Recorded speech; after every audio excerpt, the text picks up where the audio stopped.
cable. Keep battery low. We made it. Plug in. This is absolutely brilliant.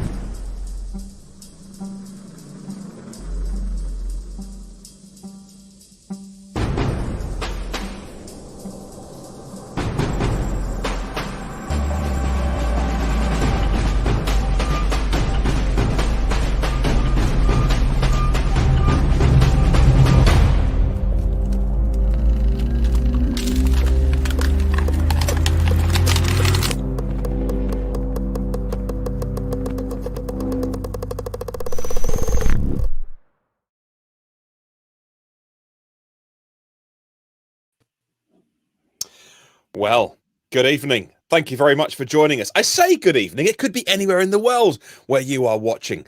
My name is Martyn Leaf from the EV News Daily podcast. I'm joined by my monthly partner in crime these days, Nick Ramo from the EV Nick channel. Evening, Nick. How you doing?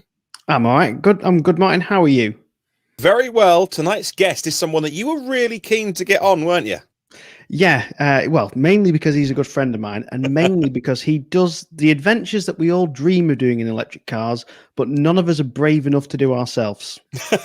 Yeah, but I've got some good friends I'd like on the podcast, but we are picking the 12 key people in the EV world and renewables and energy world in 2021.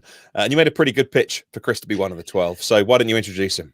Well, we've got my good friend and adventurer, Chris Ramsey, and I call him a good friend because he's about to probably be one of the most famous electric car adventurers known on this planet.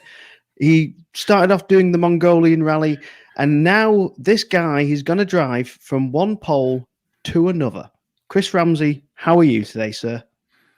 Evening, Nick. Evening. Good to be on. I'm having a great evening. I'm here. Good, looking forward to chat to you guys. Obviously, You're both good friends, mine. I consider you a good friend as well. Yes, so, Nick, we're good friends until we go on our Forza racing nights, but we'll leave that for another time. But yeah, no, it's great to be on and having a chat with you guys. So this evening, we're going to talk about your next expedition, which you have kept so close to your chest. For a while, you've not said anything. Then you've said, I've got something in the works, but I don't want to jinx it, so I'm just not going to talk about it. And then eventually you're able to say, how long has this trip been in the planning stage, and how comes you can announce it now? Well, yeah, I mean, you're quite right. I mean, it started with this. I mean, the map that you see behind me is actually on my wall. This is currently on green screen, but that is actually my bedroom wall. And the inspiration for all my adventures kind of come from just staring at that map. And so Pole to Pole kind of came about not long after the Mongol Rally, and of kind of looking at the next thing that I can do to follow on the educational message around electric vehicles and dispelling the myths. So really, in a nutshell, it's been in the planning for just shy of 4 years, and it's nearly been announced prior to COVID, because quite happy to say we were going to be announcing prior to them, but obviously COVID came and that put a lot of dampener on the works for everybody. And obviously this expedition, doing this kind of stuff, is nowhere near important than people's safety and saving lives. So no complaints in any way, shape or form on that. So, but we kind of said, right, okay, what do we do now? We kind of go back to the drawing board, and it allowed us to, look at other partners, look at new things that we can do, and expand on what we were going to be doing as part of Pole to Pole, the educational message, working with governments and NGOs. And then, we got to this year and thought, right, now it's time where things are starting to come out of COVID, and businesses are starting to eventually look at sponsoring, because that's obviously a big part of how we're managing to do this. So we thought, right, time's right to kind of let people know what we're doing, let my followers know what I'm up to next, because I get asked that basically on a weekly basis. And put it out there and just let people know that, late 2022, we're going to be looking to go Pole to Pole. And I will expand a little bit there and to say that Pole to Pole, it's the South Pole to magnetic North Pole, rather than the actual pole, North Pole, because that is a bit of a stretch at the moment, and especially because of thinning sea ice. What's the difference? So North Pole is the true pole, is the true North Pole. Magnetic North is a shifting pole, and it's not the true pole essentially, and it is in a different location. And interestingly, every year it's shifting further and further towards Siberia, away from Canada. So, and the difference with that is it's closer than the North Pole as well. Yeah, and obviously what also Martyn's forgetting is you can't go to the North Pole. That's where Santa lives. It's protected by a barrier that only Santa can enter. Of course, that's why. That's the real reason why. Duh. I'm glad Chris. I think we would have got a permit to go there. I think he would have been. Well, yeah, probably. So you're actually going from the south to the north. Is there an actual reason to start the south to go to the north, or is it just what you decided? It's basically, it's the time, effectively the timing. So we're looking to set off, like say, late 2022, maybe start of January 2023. And at that time, the summer period is in Antarctica. And from there, we're then traveling through South America, into North America, into Canada, and then into the magnetic north from there. So it's just a better place to start, essentially. And essentially, when we get further into Antarctica, the time period that will be there will be about 4 months, end of April, early May. The sea ice conditions in the Arctic should still be good enough for us to reach magnetic north. It's getting sketchy around about that time. Wow. And if people want to get questions in, you can do that now in the comments if you're watching on YouTube, or you can tweet us as well. I know we're streaming this on Twitter as well. If you want to ask Chris anything, because people are going to have a ton of questions. Something that I always, say when I talk about, EV on my podcast, I want EVs coming out in 2023. I'm like, the batteries are ready, everything. Like, why can't they do it now? But I mean, Chris, you've traveled around the world with an EV. Just what's stopping you going this weekend? Come on, man. Yeah, well, that's the thing. I mean, it's everything I do. I mean, at the end of the day, some of the projects I do, I can go tomorrow. Great, but obviously, when you're going to places like Antarctica and the Arctic, the reality of that is we've got to be careful and sensitive with the environments that we're going into, because obviously the whole point of this expedition is not to taint the environments we go into and not to leave any destruction behind. So we're not taking any heavy equipment or machinery in there other than the vehicle, of course. But we're not taking any excessive vehicle machinery in there. We're not leaving any charging type products behind. We take everything that goes in, comes out. And we've just got to be sensitive with that. And that takes a lot of planning, especially getting into Antarctica. That takes a lot of permits, safety. We have to have a support vehicle. We need to potentially have helicopters on standby in case we get trapped, whatever. Falling through crevices. There's so much planning to do. The team have to go through a bunch of training as well. Survival training and such like. So I'm looking forward to swimming in the ice water. So it's worth mentioning that obviously this is a large operation. It's not something that one of us could just turn around tomorrow and go, I'm going to drive to Antarctica. It's obviously a lot of planning. So obviously it doesn't come cheap having helicopters on standby and support team. So I'm presuming you have a wealth of sponsors behind this. Or we have, yeah. Yeah, I mean, I think we do have some sponsors. Yeah. Yeah. And is there still room for sponsors there, or are they all filled up at the moment? Yeah, no, it's a good point. I mean, and that's to say pre-COVID, we had a number of the sponsorship and partners in place. Obviously, when COVID hit, a lot of those guys had to pull out, which is understandable because that saves jobs rather than paying for me to go and do this expedition. And from that perspective, we're now in a position where we have some of the partners on board, and we will be announcing some partners as we go. And we are still looking for partners as well. And the things around accommodation, as we travel through the Americas, and we're looking at people like for tech that we want to integrate within the vehicle, for air quality, such things like that. So there are still partnership opportunities if there's any organizations out there wanting to get in touch. But yeah, it's not cheap. If you were to drive from the South America to the tip of North America, not bad. You can do that for probably about the same budget as what I did the Mongol Rally for. As soon as you go into the Antarctic or the Antarctica, your budget quadruples, goes into the ridiculous amount. So. we're getting some questions coming in, the first few ones about charging. I mean, it seems to me that you're starting in Antarctica, going up through the Americas, and then ending up in the Arctic. So, very hard, not so hard. Oh, quite nice. A bit harder, really hard. Yeah. So, the beginning and the end, awful. Middle bits, okay. So how do you charge, those two questions, when you are at the South Pole? Yeah. So that, just to add as well, obviously it's like the Mongol Rally. When we finished the Mongol Rally, we had to drive home, and that always gets forgotten about. So with the South Pole, to get to the South Pole, we've got to drive there first. So we're going to have to drive there to then drive back from the South Pole. And likewise, when we get to Antarctica, we've got to get to magnetic North Pole, and we've got to drive back again from there. So, but in terms of charging, this is where we've coming up with some really cool solutions. And this is unfortunately one of those ones where we will be announcing in the coming months. But I can say that we're effectively turning our campsite into a mini microgrid. So the vehicle, when we're going into Antarctica, obviously the battery is going to have an impact on the range. We're looking at some solutions to insulate the battery, essentially to retain some of the heat. So when we do stop, some of the heat retains in the battery. The vehicles or expedition vehicles are housed then inside tents. So when the 24-hour sunlight, when it hits the tent, it retains heat within there. So helps the car stay warm, which is great for us, helps the battery stay a bit warmer.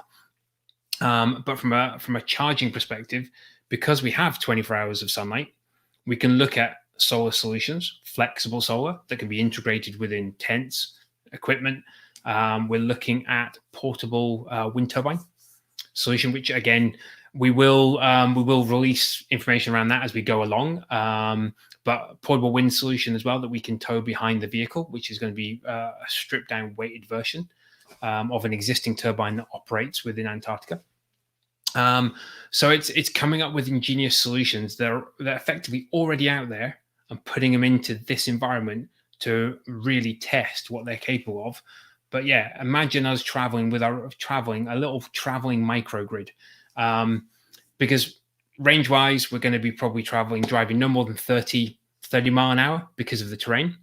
And because of the terrain and how tough going it's going to be in the Antarctic expanse, we could be covering no more than 50 miles some days. 100 miles may be a good, but we're really looking at probably 30 to 50 miles on a good day. So it's not as difficult. I always say it's not as difficult what people think it's going to be, because we're not going to be using as much battery as what people think we might, and we're not going to max out the battery, zero charge left in it, and then have to fully charge it. It's little stops each day.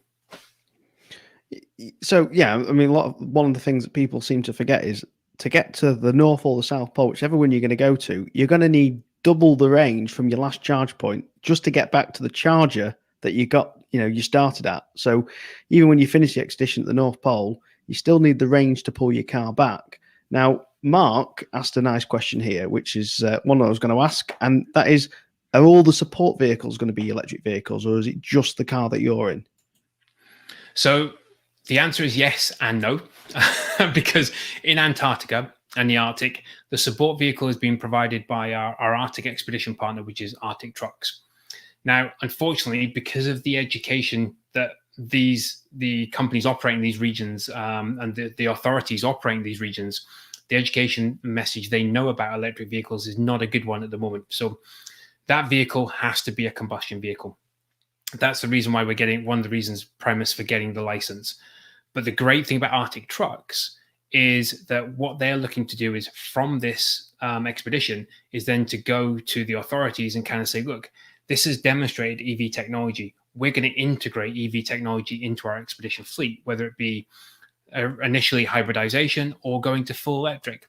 So then the vehicles in Antarctica and in the Arctic that are operating there can start to become zero emissions. Therefore, they're not tainting the very environment they're there to research and protect. But when we go into South America and North America and Edmonton in Canada, before we leave there, the car that follows us, which will have a videographer and 2 support people with me, they will be in an EV. So obviously you're going to have 85% of the trip is going to be pure EV. Yeah, and obviously as Scott said, the helicopter's going to be electric, obviously. Yeah, I don't know. The great thing about when I mentioned the helicopter from that perspective, that is literally it's what everybody has on standby. It's one of the main things you have to have. Yeah, the helicopter's not going to be following you as a support vehicle. It's going to be on standby for, you've had a serious injury and you need to be airlifted to hospital, that kind of thing. Yeah, exactly. And one of the things we're doing as part of the expedition, and not just the expedition itself, so starting from essentially today, every operation that we do, because obviously the vehicle, when we get hold of that vehicle, it's going to be modified by Arctic Trucks in Iceland to become Arctic ready. All those operations, all those movements, and every flight or every travel that me and my team do, if I can't or they can't do it by electric vehicle, is because we're crossing water, and yes, we need to use a plane. So everything that we do is going to be then offset, and we're looking to work with partners and NGOs to put in place programs that basically not just offset the emissions we've exposed on the expedition, but going forward year after year after year after year after year. So it's not just we've offset some emissions for this project, aren't we clean and green? It's not that. It's basically legacy projects that are basically going to continue to offset the emissions every year. And what vehicle did you just say it was then? Yeah, I said the vehicle that we're going to be using. I didn't actually say the vehicle. And I guess, I know that's going to be a question that people will pop up. It's the question that everybody wants to know. And I will say at the moment, we're still got a couple of conversations going on with and with a couple of manufacturers, some very exciting vehicles. And I've just seen that pop up. And we're at the end of the day, it's a couple of exciting manufacturers. So from that perspective, it's going to also be a thing where we may not necessarily announce the vehicle manufacturer straight away. We're currently looking at that because at the end of the day, there is going to be, obviously, once the modification's done, there's going to be a launch around the vehicle. When we take a standard off-the-shelf vehicle and turn it into an Arctic vehicle, it's going to change the appearance and look at that vehicle a bit. So there will be a launch around that. So we may launch first. We may tell people what the vehicle is, or we may not tell them until we actually have modified it. Still, there's a lot of things still to be done. Yeah, I guess, in just the assumptions I was making about like an adventure, I just kind of thought that, you'd be dropped into the start point and then you would do the adventure, and then some sort of, I don't know, like Tony Stark, you would then kind of just like jet out of the place. Like, so you'd be like picked up by a helicopter and then you come back to the nice warmth of your house. But clearly that's not how it works. No. At what point, either heading to the start or, when you start where it becomes easier, do you then leave that behind and pick up new gear when you get to the Arctic, or does that all come with you? All come with us at the moment. Wow, amazing. Yeah. Again, it's all about minimizing the impact that we do, because obviously, yes, we travel in zero emissions, and I don't want that to be we're going zero emissions. So if we do other things and we generate a bit of emissions, we can offset that. I don't want it to be, that's not what it's about. If we have to use any form of fossil fuel in terms of like a plane to transport logistics wise some equipment for us, then it'll be done at the very minimal possible. And at the end of the day, we're in a reality situation where you can't get around some of these situations just yet. But by working with the partners we're building legacy programs with them to try and educate them to eventually become a non-fossil fuel burning industry. So, but we'll take the equipment with us because at the end of the day, we're going through countries where charging is not an issue. And that's the thing, is saying to people is this isn't about whether we will make it or whether we can make it. We will do it. The technology, whichever vehicle we're in, will be able to do it. It's as we travel through, like South America, we'll be stopping at renewable energy sites and showing the world how the world is now powering itself and how countries have evolved into 100% renewable, like Costa Rica, for example, and the projects going on in Chile.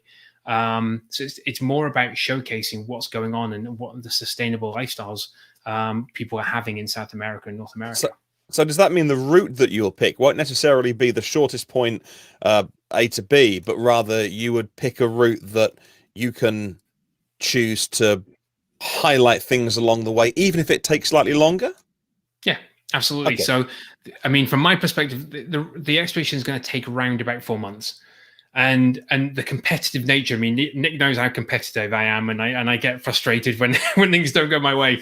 So when I was on the Mongol Rally, for example, I had a tight deadline. We wanted to get to the finishing line and get a picture on the big rally podium, and we were in Budapest. And I'm like, right, we've got here, we've stayed overnight. Right, let's go. Stay on the schedule. And my wife's like, no, stop, take a second. Let's just enjoy being here. It's a lovely city. We can always get back on the road. We can always get going again. There's rapid charges, etc., etc. Just enjoy the adventure as much as, wanting to complete it. So she throttled me back a bit. And that's what this expedition is about. It's about taking our time. It's going to conservation projects, whether they're off route or en route. We will go to conservation projects, schools, NGOs, and basically go to see what they're doing. Not necessarily go and tell them that, hey, electric vehicles, we know about electric vehicles and charging, listen to us. It's going and seeing what they're doing and and showcasing what these guys are doing. I mean, for example, as an electrician in Costa Rica, in the area where we're going, there's only 2 chargers in his house and in his electrical office. So we're reaching out to see if we can go and see him, for example. So it's about showcasing what they're doing in that country to learn lessons from them. Yeah, and I can assure you, Martyn, I have raced on a game called Forza with Chris on the Xbox, and I can tell you now that he is definitely going to take his time on this expedition, and we will use any stops and excuses he can for why he's not done this expedition in the fastest possible time. So don't worry about that. He will take his time. Regarding taking your time, how long have you set for this trip? How long do you think it's going to take you? So I've set aside about 4 months. So, and in terms of that, I mean, to emphasize the fact that it is essentially taking our time to kind of and to showcase a lot of the projects that are going on in the countries. We've focused on like 5-day stops or 4-day stops in Santiago, in Mexico City, in Silicon Valley, in Vancouver and Portland and places like that. So this is very much of some days just pounding out the miles, which is what I love. I can drive all day long. I don't care. But it's about also taking that time out to showcase what's going on in the world, what's showing people how we're transitioning to a life after oil. So you obviously you mentioned that it's going to take about 3 or 4 months. The last time you went to the Mongolian Rally, your wife Julie came with you on that trip. Yeah. Is she coming on the strip? Is she coming pole to pole? It's something that's still to be decided who the co-driver is going to be. There's a lot of decisions that have been pushed to near the end of the year because as we discussed earlier on, we're still talking to some partners about the project and still looking to talk to some new partners. So a lot of decisions like that have just been pushed to the end of the year. Like I said, we are filming a documentary. So things like where people are asking, well, where's that going to be? Is it going to be on Netflix or YouTube, or Netflix or Amazon or BBC or whatever? So again, another decision that we've pushed to the end of the year because at the moment it's not really a decision that we need to think about. So yeah, the co-driver still to be decided. I've had a lot of offers as well. So yeah, I imagine you have. Not for me and Martyn, you haven't. No. It's a lot of work. Minus 30 in Antarctica. Does that not sound appealing to you? It does to me. The 4 months away from my wife does, but I mean that's about it. But I'm sure she'd kill me for saying that. Hey, we had a really interesting question come in here about the vehicle. So, will it be done in one vehicle, or will you have that vehicle but various versions of that? So yeah, it's going to be done in the one vehicle. So as you guys will know, like Nick, you got from the Mongol Rally, it was literally we took a bog standard Nissan Leaf and made minor modifications to it to then travel across to Mongolia. This vehicle, the only modifications that have been made is to make it possible to drive in Antarctica and the Arctic. And I've been learning through this expedition, I'm learning so much from Arctic trucks about driving in Antarctica because obviously it's a great idea. For me, it's a great idea. Let's go and do it. And they're like, well, here's the mechanics of it. So, for example, we need to take the vehicle, we need to modify the suspension, widen the wheel arches, and open them out to accommodate 40-inch tires. So 40-inch tires on the car, but with 15-inch alloys and running at about 3 psi at the max. So we're effectively floating on the snow. But when we get out of Antarctica, the idea then is that we will change to more road-going tires. Yes, there's still going to be big tires and it will impact the range, but more road-going tires. And then when we go to Antarctica, we'll then switch back onto the other tires. So at the moment, that is something that's going to be positioned ahead of time for us in the Arctic, the tires, and then obviously we'll drive with them into Antarctica. Wow, that's fascinating. So when you where will it be modified? Okay, let's ask you that. Yeah. So like I said, Arctic trucks are based in Iceland. So the vehicle will be modified in Iceland. So when I was talking about areas where we can't get away from being able to use airplanes or boats, the car will be shipped to Iceland and then be modified there, because those guys, they're the experts. 30 years operating expeditions in these two regions, and they made the Top Gear Polar Special vehicle. Yeah. They also did the Top Gear vehicle. It drove up the side of a volcano. They've helped the heroes with their modifying their vehicles. So these guys really know what they're doing. Yeah, and by the sounds of it, after you, they might turn a little bit EV as well. So that'll offset some expedition future mileage. It's very much the reason why they're involved. They see this as like not necessarily the future of their business, but they see it as the future of what they need to evolve into to protect the environments they're doing expeditions in. So let me bring up a question from Will. Let me put you on the big screen. There we go, so we can see. Don't look at us. I want to look at Chris. So let's have from Will. Are there going to be daily and weekly videos? In other words, how can we? You're going to be focused on driving, but you also want to tell a story. So how are you going to do that? In terms of you've got to do the adventure, but we want to follow you. Yeah. So the best way to follow us at the moment and all the build up, because obviously we're not leaving till late next year. So there's going to be so much build up coming up between now and through to that point. So the best way is to jump on YouTube, Instagram, Twitter, and follow @PluginAdventure, and then you'll get all those updates. In terms of on the road, this is another decision that we're currently looking at, because we're looking at a documentary. The idea behind it is we will be sharing information while we're traveling, but then we're not sharing everything because we're filming a documentary. So, but it'll be follow Plugin Adventures. You'll get all updates there, and the guys that are with me in the support vehicle, traveling through South America, North America, they will be in Antarctica and the Arctic with us in the Arctic truck support vehicle. And those guys are helping with with many things. And one of the things is with the social media, because there's so many things me and the co-driver are going to be doing that, as you rightly say, Martyn, we can't be focusing on the social media aspect. But we will be putting out various videos around where we are, what we're up to, and how we got there. And hopefully not very many videos around we've crashed the vehicle here or something. So we'll see how that goes.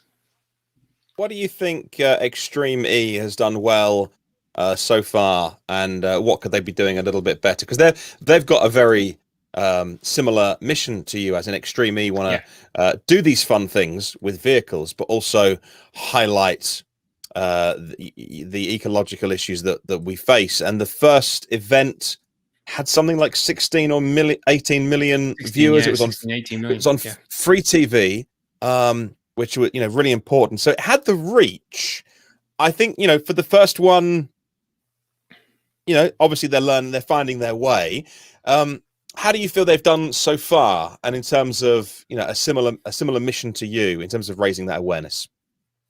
Yeah, I mean, I think I initially, I'll be completely honest, as you guys I always will, but initially I was probably like everybody else. How does racing in the most fragile environments showcase and the electric motorsport and climate change, and how do you leave it better than what you found it if you're racing around it?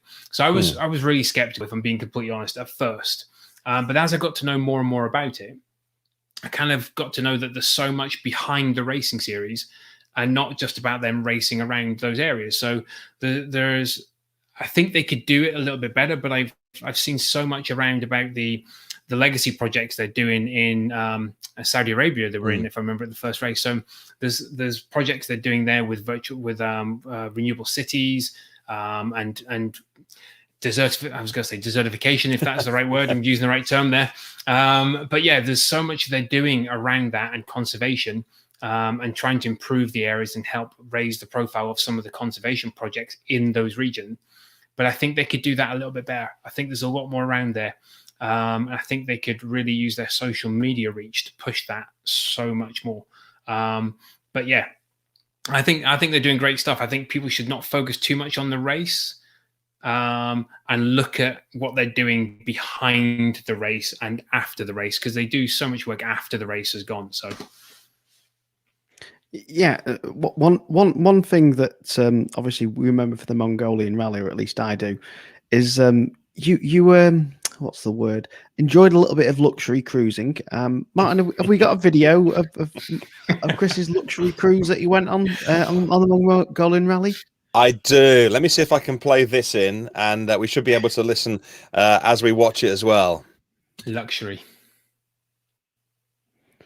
Well, we can't hear it, but Chris, hang on. Sorry, hang on a second. I've obviously pushed the wrong button. Take it away, Nick. Give me 10 seconds. Oh well, I'll give him 10 seconds. But let's be honest, yeah. Martyn, you're the voice of radio, but the technology arms. I make mistakes all the time. Let me try this. This is a cargo ship, after all.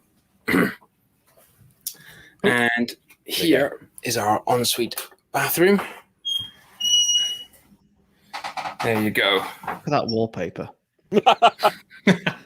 Right in here. Hey, highlight of the trip. With our cleaning facilities. And a lovely shower here. So, was that shower above the toilet there, Chris? I was going to say, yeah, it was conveniently located right above the toilet. So the shower head I took off and took the pipe away, because every time you sat on the toilet, you basically got dripped on the head because it leaked. Obviously, as you can see, it was very well maintained facilities. But as I said at the start of that intro, it's a cargo ship after all. It's a Russian cargo ship for all the Russian truckers traveling from basically Azerbaijan up to Kazakhstan, so they cross the Caspian Sea. So at least they wallpapered it. Yeah, I mean, it looks like they forgot to finish it, but no, the ship as well looked like it basically sunk, and they just like lifted it back up, drained it all out, and then put it back on the water. But there's a little bit of backstory, because the video, this was our honeymoon. Sorry, our anniversary. It's my wife's anniversary. So on the rally, yeah, our anniversary ended up on the day we're crossing on this ferry, and now. It was about 40-degree heat crossing on this ferry. No AC at anywhere on board the vessel. So down below was more like 50-degree heat. So everybody didn't really sleep in the rooms. They just slept on the roof of the ship. So really, it served its purpose. It was a good bed because it was one of the best beds we'd had between London and up until that point in Azerbaijan. So it served its purpose really well. But in the video, you don't quite see it there. It's at the start of the video. I'm wearing like this t-shirt, this orange and white t-shirt and green collar t-shirt. And the idea there was basically the Kazakhstan government, because we tied in with the Kazakhstan government around the Future Energy Expo and everything. And they said, look, it's the Future Energy Expo. It's a big thing. Everybody will help you and nobody will touch you and everything. If you're going, if you show you're going on the here for the Future Energy Expo. So what I did was I put the t-shirt on for leaving the ship, because we'd heard that the border crossing and the coming off and the customs was an absolute nightmare. It was going to be 3, 4, 5 hours.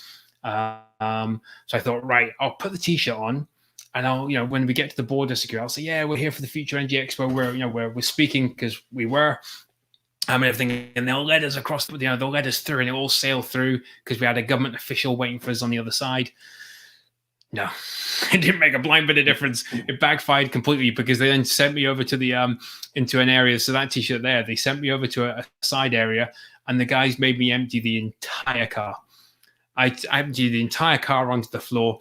They came over with one of their sniffer dogs, literally just looked at the car and went, okay, put it back in. So they all started laughing. So they basically, the guys were just taking the mick out of me, and it was funny. It was funny as well. But yeah, that T-shirt didn't backfire. I didn't wear it again until the expo. So someone else mentioned right at the start of this interview that you're going through a lot of areas with different religion, different cultures. There might be a bit of conflict in areas you're going and visiting. But I know that, knowing you as a person, you're one of the nicest, loveliest people I know, and you are one of the very few people that went through Russia and stayed in a Russian fire station, which is government owned, and they're not big fans of the British normally, are they? No, and we shouldn't have been. We weren't actually allowed. That's the thing, is we shared an image. The guys allowed us to share an image of us standing outside a fire station, but we had to make sure that it was in an area where nobody could tell where that fire station was, because if they had been found out, then basically they would have lost their jobs. But when we got into Russia, we were in a village and we were trying to find somewhere to charge. So in context, there was no charging infrastructure from Turkey to the finishing line in Russia. And we just going up to people, dangling a cable and going, can we plug in? And these guys gave us a charge. So we're in this town, and I thought, can't find anywhere. There's not much in this town. There's a fire station. So we nipped over to the fire station. I said, look, you're used to saving people. Could you save me right now and give me some electricity? And the guy went off, came back and went, yeah, in Russian, obviously. And then we plugged in the car, and then they just got out a big pot of soup, coffee. We just, using Google Translate, we just had a chat for hours about Russia and various things. But then they phoned ahead to every fire station along our route and just said, hey, they're coming here. And then they phoned the next one. After here, they'll be coming to you. And then when we got to our second fire station, they were like, yeah, 2 guys will give up their bunk. You sleep in the fire station tonight. I was like, this is incredible. And I got to slide, and there's no euphemisms here. I got to slide down a fireman's pole. That was a boyhood dream. I was like, went onto the second floor and just slid down the fireman's pole and had respirators on and sitting in the fire engines.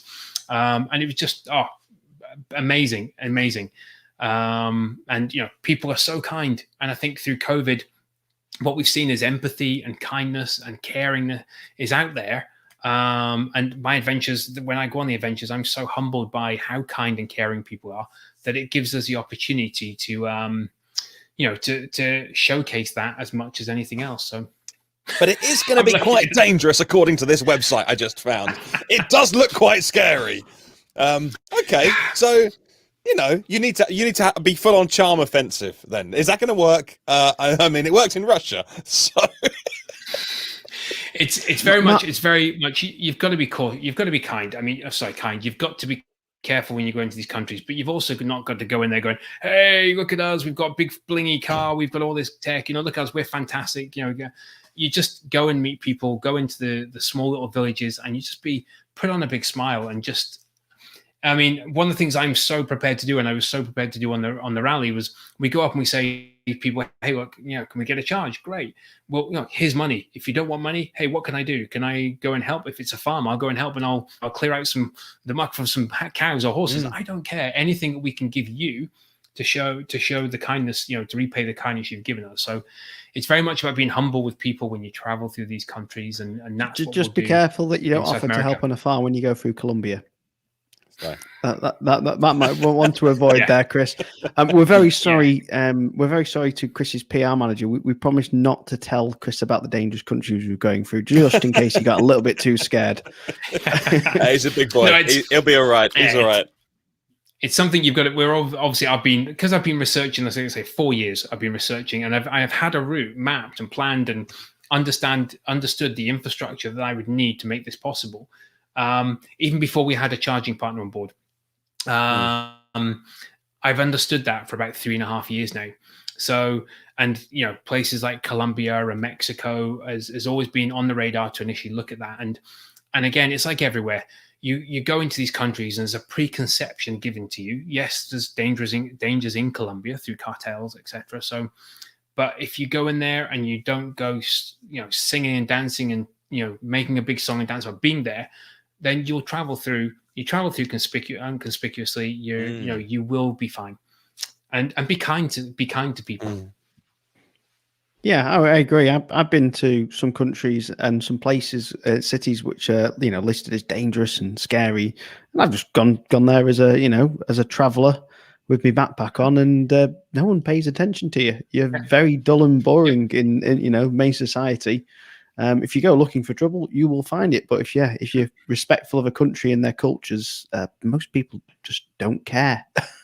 Yeah, I mean, we traveled through Russia, and the preconception there was we were going to have trouble. Russians are not very kind and caring, and that's not true at all. It's their their mannerisms are maybe a little bit different to us, and we take that as being offensive or whatever. But they're not. They're so lovely, kind people, and we never had any trouble at all in Russia.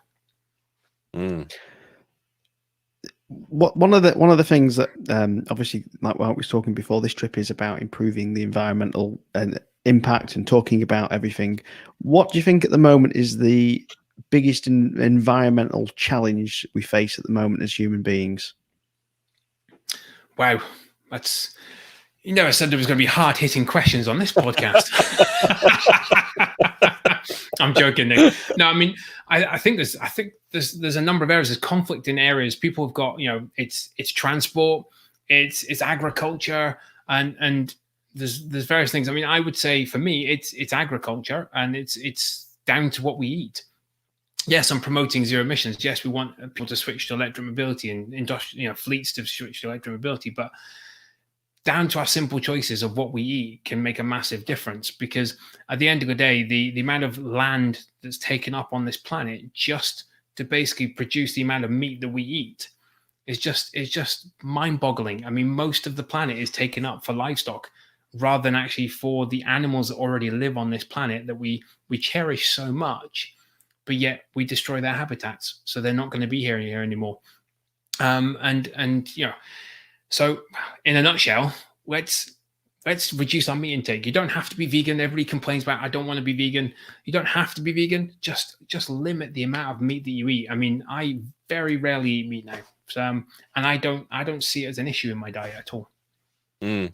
That's a good point, actually, in terms of how you're going to be surviving in the really harsh bits. Obviously, you take it all with you, and it's Boy Scout food, right? So it's hot water in a packet, is it? It's pretty much it's pretty much that, and I will say from that, I mean, we're actually looking at vegan supply of food. So, but again, it's non-plastic packaging. So even if even if a piece of packaging, for example, let's just take the worst case scenario, a piece of packaging does blow away in a wind, it's not plastic, it's biodegradable, so it will biodegrade. But at the end of the day, from that perspective, all the packaging that we use and the products that we use will be plastic free. We won't be using single-use cups, for example. We'll be using our own cups and use them for everything that we drink. So, what's the as you head further towards the end? What's your rough route going to be? Because, like I say, it gets harder as you get towards the end. Now, we've all watched Ice Road Truckers in a bored moment on the telly. It looks pretty harsh. Yeah. When does it start to get really hairy again? Yeah, I mean, Antarctica is going to be hairy, but yeah, the North Arctic is where it really, really gets sketchy. And I'm not lying when I say our life is basically at risk and on a lot of steps. So we will We will go out of Edmonton in middle of northern Canada. Yeah. Okay. And then from there, we basically go up, leave mainland onto Arctic sea ice, where we'll travel through the Arctic sea ice, do a little bit of island hopping, and then we will get to Resolute. And Resolute is where all the expeditions basically they tend to start from, but we will be driving there. And at the moment, according to our expedition guys, Arctic Trucks, we quite probably will be the first vehicle to actually drive this route all the way up to Resolute. But about 80% of that is sea ice. And basically like Ice Road Truckers, but no roads, no actual well-trodden routes. So we'll be navigating the sea ice ourselves, and it'll be mapped with Arctic Trucks, satellite mapped. So we need to navigate that and make sure that it's going to be strong enough and thick enough to support our weight as we travel through. Wow. Resolute, a couple of days there to basically get ourselves on board, get a few more supplies on board. And then we were pretty much, as you looking at the route there, when we leave Resolute, the island to the left there is where effectively Polar Bear Alley is, where there's where we will come across, as we just said, polar bears. But after that, it's basically it's sea ice. It's driving solely on sea ice, and that's where, again, if we're there a bit too late than what we plan, then the sun will have warmed up the sea ice, and it will start to get thinner. Wow. So basically, if you drive too slow from the south to the north, you will miss your chance to make it. So there really is a time rush on this. There's no time rush in. Well, yes, in a sense, there's a time rush, but the only essence of that is if we take too much time at our stop-offs. Right? If we extend the stop-offs in Santiago, Mexico, whatever, a bit just too long. Just remember, we did mention before how slow you drive on Forza. So I mean, it is possible, Chris. If you look at this, I mean, the Mongol Rally was 10,000 miles in 56 days, and 6,500 miles of that I had no charging infrastructure in a sense of actual public charging infrastructure. So I was relying on a 2-pin plug.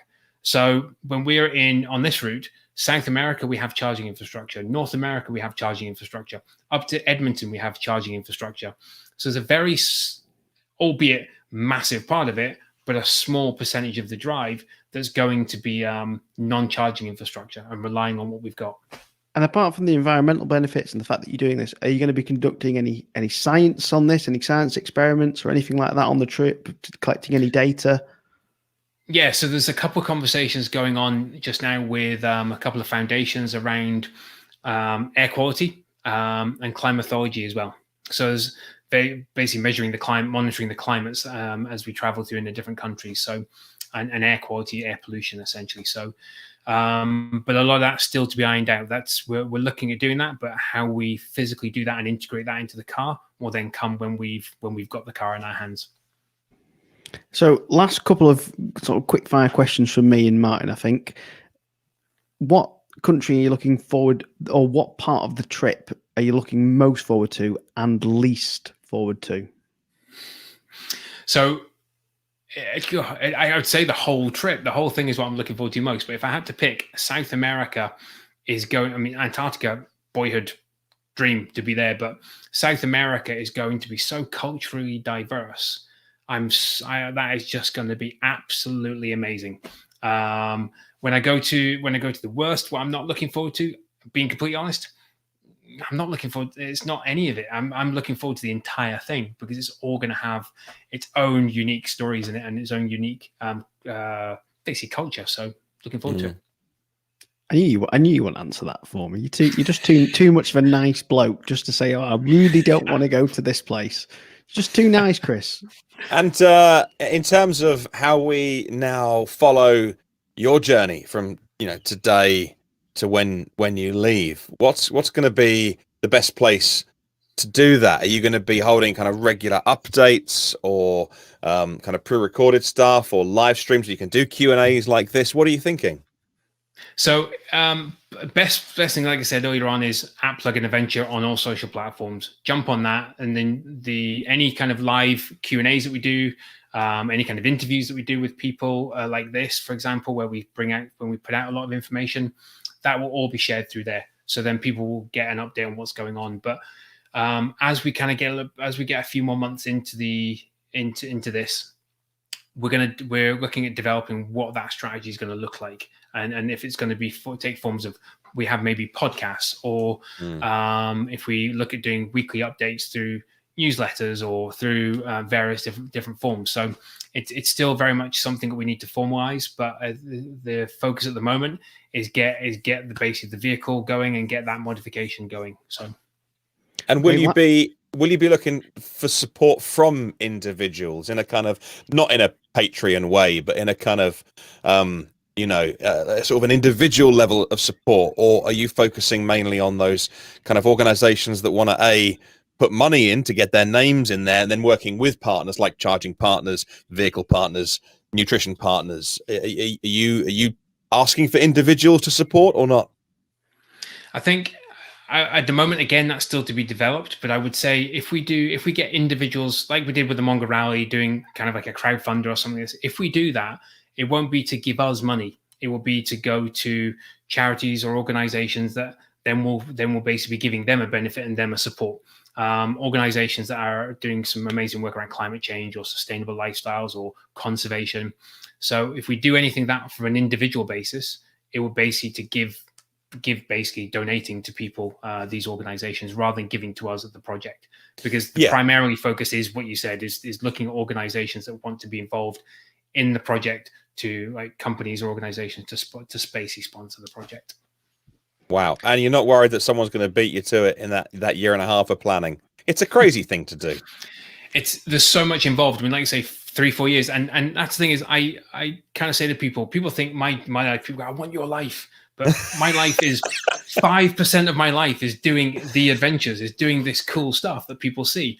But 95% of it is all the stuff that goes into planning and research and data. It's a difficult thing to do. Is, we didn't touch, but we've seen an expedition that's gone through South America and the challenges that they faced, and say it's not an easy thing to do, and hence why it's taken me 10 years to develop and perfect just how you do these expeditions and how you do them properly. I mean, to be fair, they're looking at your trip and thinking they kind of copped out a little bit, didn't they? I mean, they put it a little bit short.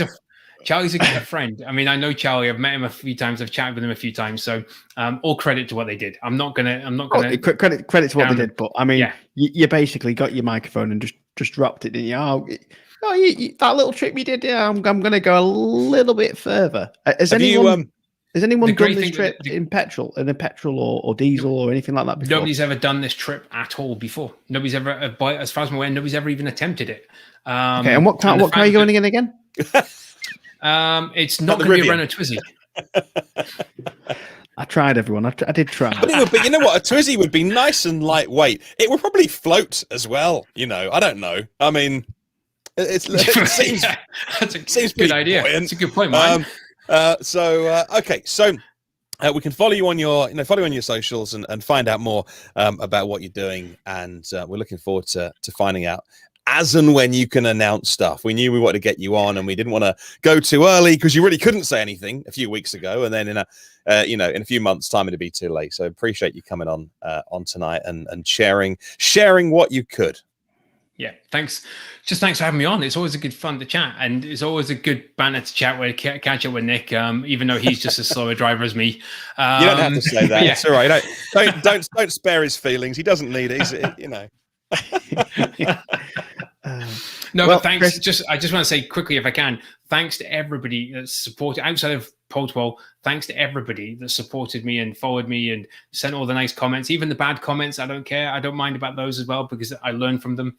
But from that perspective, just thanks to everybody that supported me throughout this 10 years, because I'm nobody without people following me and without people wanting to see what I do. So, well, Chris, we're all looking forward to it. But I think you need to get some merch, because I think everyone would like to buy some merch. So whether it's merch to help fund the trip or go towards the charities that you're running for, I think a pole to pole merch top should be on the card somewhere. Right. I'd wear that. Yeah, cool. I don't know. I'm sure I don't just speak for myself. I'm sure I'll speak for Martyn here. I'm really looking forward to what you're going to be doing later on this year. Really excited. There you go. Get the mug. And yeah, it's been a pleasure having you on. What me and Martyn are referring to as the top 12 most influential companies and individuals in the electric car industry, and you were definitely right at the top of my list. Brilliant. Thank you. I really appreciate it, guys. Thank you so much. Genuinely. Thank you for everyone for tuning in tonight. Make sure if you aren't already, subscribe to Nick's channel, EV Nick, and mine, EV News Daily, for your daily dose of EV news. And stick around, because, like I say, once a month we'll be doing this a little bit more often. Thank you for tuning in, and we'll see you on the next one.